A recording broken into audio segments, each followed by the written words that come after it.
आङो रेवरेवा नार्जारी बिथांखौ आङो मान होयो। बिथाङा गोबां बोसोर सिगांनिफ्राय जोंनिख्रुइ जोबोद सिनियर एबसुआव खामानि मावदों आरो काउन्सिलावबो बिथाङा आगोलबो इएम जादों आरो सासे रेसपन्सिबल सुबुं आरो बिदा हिसाबै आं बिथांखौ रेसपेक्ट खालामो।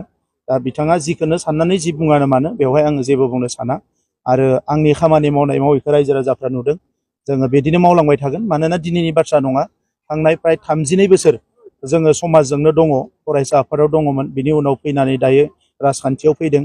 दा बेवहाय बबेबा मोनसे समाव बबेबा मोनसे आगानाव हारिया खहा जानाय, समाजा खहा जानाय खामानिखौ जों मावाखै, मावनोबो हानाय नङा। राजखान्थिया जोंनि थाखाय गिदिर नङा। हारि आरो समाजनिख्रुइ राजखान्थिया मालाबाबो गिदिर जानो हाया। दा नंखायनो बिथांनि बुंनाया बिथांनि गावनि साननाय, आंहा बेवहाय बुंनांगौ गैया। नाथाय बिथांखौ आं आगोलावबो बिदा हिसाबै रेसपेक्ट खालामो मानोना जोंनि हारिनि थाखाय हारिनि मावग्रा साफ्रोमबो सुबुंखौ जोङो रेसपेक्ट खालामो आरो दिनैबो खालामगोन, इयुनावबो खालामगोन। बिथाङा आंनि सायाव मायबा गाज्रि साननाय दङ बिथाङा बुंदों, बे बिथांनि बाथ्रा।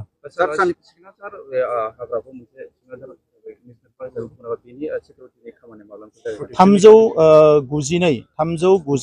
गुजिसे स्कुवेर किल'मिटारनि मोनसे हाग्रा नेशनेल पार्क हिसाबै सिखनाजारखौ फोसावबाय आरो बेखौ थाबैनो जोङो आसामनि चिफ मिनिस्टार बिथांजों सावरायनानै बिनि प्रटेक्शननि खामानिखौ जोङो जागायगोन।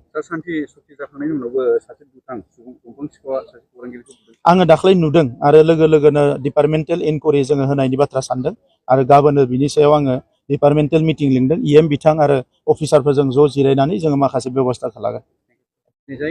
दिनै चिरां जिल्लायाव इस्लाकाटा, सानपुर, कुसुदला आरो कामारपारा मोनब्रै ब्रिज बेवहाय अन्थाइ खाम्फा गायसननाय जागोन। बे ओनसोलफ्राव पाकानि ब्रिज गैयामोन, रायजो राजाफ्रा जोबोद उसुबिदायाव थानांगौ जादोंमोन। दा खेबसेयावनो जोंनि आथिखालनि एमपि आरो आगोलनि जि एमएलए जयन्त बसुमतारी बिथांनि नाजानायाव बे ब्रिज खिनिखौ मोनबोनाय जादों। बेजों लोगोसे एप्रच रडबो दङ। दा बे ब्रिज खिना लुजानायनि उनाव बे ओनसोलनि रायजो राजाफ्रा गावसोरनि हान्था मेला थांलाय फैलायखौ जोबोद मोजाङै खालामनो हागोन। बियो जोबोद बिसिनि जिउ खुंनायाव मोनसे गोरलै मोनसे परिबेस फैगोन बेखौ आङो सानदों।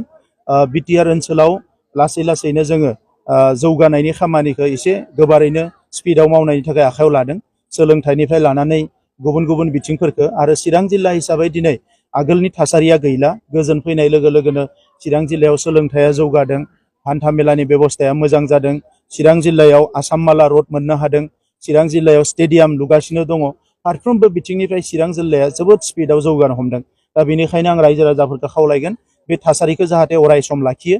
जोंनि गेजेराव गोरोन्थि सानलायनाय बेबायदि माखासे थासारिफोरखौ जाहाथे फैफिननो होआ। जों बयबो मोजां थासारि आवगायलांनानै जोंनि ओनसोल, जोंनि माहारिखौ जौगानायाव जाहाथे बयबो खौसेयै खामानि मावो, आं बेखौनो खावलायगोन।